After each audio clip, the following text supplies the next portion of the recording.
Dream house আজকে আপনাদের মাঝে নিয়ে এসছে শিয়ালদা মেন লাইনের খড়দাতে 745 স্কোয়ার ফিটের নর্থ এবং ওয়েস্ট ফেসিংয়ে একটি রেডি টু মুভ নতুন 2 বিএইচকে ফ্ল্যাট। প্রজেক্টটি থেকে আপনারা মোটর বাইকে মাত্র 4 মিনিটে খড়দা রেলওয়ে স্টেশন পৌঁছে যেতে পারবেন।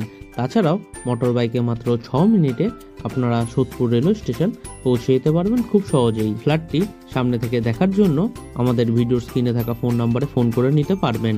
তাছাড়াও এই ফ্ল্যাটটি যদি পারচেস করতে চান তাহলে আপনাদের কাউকে দালালি বা ব্রোকারেজ মানি দিতে লাগবে না, সেই টাকাটা আপনাদের বেঁচে যাবে। প্রজেক্টটি থেকে আপনারা পায়ে হেঁটে মাত্র 3 মিনিটের মধ্যেই বাজার, স্কুল, বাস স্ট্যান্ড এবং রেগুলার লাইফে সমস্ত জিনিস পেয়ে যাবেন। ফ্ল্যাটটির মধ্যে আপনারা পেয়ে যাবেন একটি ডাইনিং রুম, একটি টয়লেট, একটি কিচেন রুম, 2টি বেডরুম, সঙ্গে একটি ব্যালকনি। ফ্ল্যাটটির সম্পূর্ণ ভিডিও আমাদের ড্রিম হাউস ইউটিউব চ্যানেলে আপনারা পেয়ে যাবেন।